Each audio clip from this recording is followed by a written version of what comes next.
সাবেক সেনা কর্মকর্তা আফিজুর রহমান ও রাজনৈতিক মদদে দখল হয়েছে জনকণ্ঠের অফিস। অভিযোগ সম্পাদক ও প্রকাশক শামীমা এ খানের।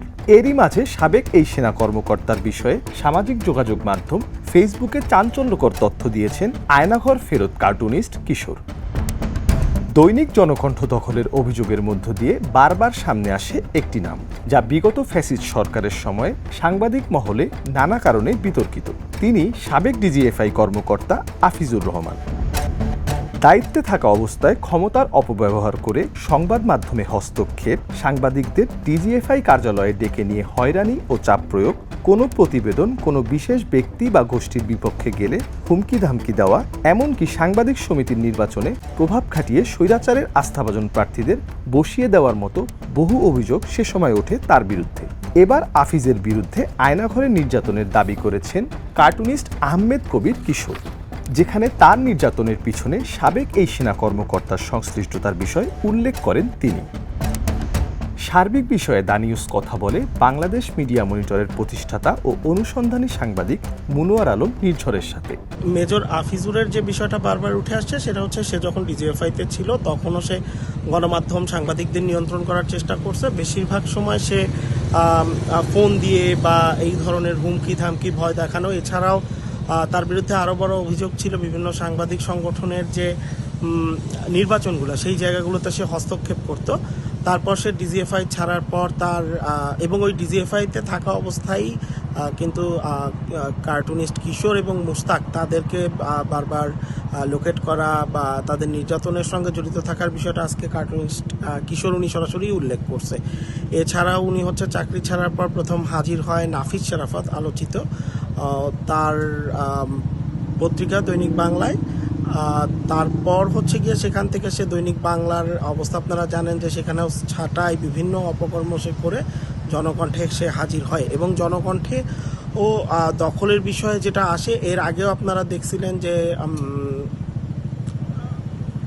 আফিজুর রহমানের সাহায্যের জন্য শিশির এনসিপি নেতা শিশির উনি গেছিলেন এবং ওনারে শোকজও করা হয়েছিল এটা নিয়ে। কিন্তু তারপর যেটা হচ্ছে যে সাংবাদিকদের যে চাকরিচ্যুত করার বিষয়টা, এটাকে আমরা আসলে প্রথমে পজিটিভলি নেই নাই।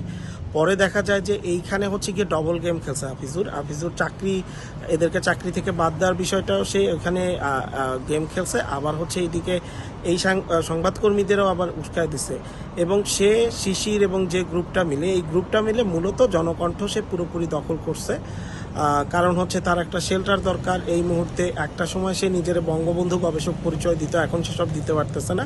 সো নতুন পরিচয় দেওয়ার জন্য সে এই কাজটা অনেকদিন যাবতই করতেছিল এবং সে দুই পক্ষের হয়েই ডবল গেম খেলে সেই দিনের ঘটনাটা ঘটাইছে এবং গণমাধ্যম দখলের আমাদের বাংলাদেশ মিডিয়া মনিটরের অনুসন্ধান তাই বলে। ঘটনার সূত্রপাত 1 আগস্ট থেকে পত্রিকার ব্যানারে ও অনলাইন টেমপ্লেটে কালো রং ব্যবহার নিয়ে। এই রং ব্যবহার করে শোকবার্তায় আপত্তি তোলে প্রতিষ্ঠানটির জুলাইয়ের পক্ষের কর্মকর্তারা। পরবর্তীতে তাদেরকেই কোনো কারণ ছাড়া চাকরিচ্যুত করেন সম্পাদক শামীমা এ খান।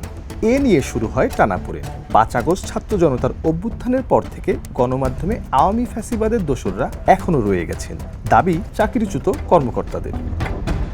বিগত আওয়ামী লীগ সরকারের শেষ 5 বছর বিতর্কিত ব্যবসায়ী চৌধুরী নাফিস শারাফাত এবং সাবেক তথ্য প্রতিমন্ত্রী মোহাম্মদ আলী আরাফাতের ঘনিষ্ঠ সহযোগী হিসেবে পরিচিত ছিলেন আফিজ।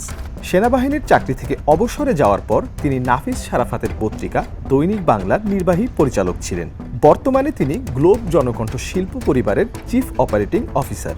জনকণ্ঠের সম্পাদক ও প্রকাশক শামীমা এ খানের অভিযোগ, শনিবার ষড়যন্ত্র করে মব সৃষ্টি করে দখল করা হয়েছে জনকণ্ঠ ভবন, আর এর পিছনের মূল ব্যক্তি হলেন আফিজুর রহমান।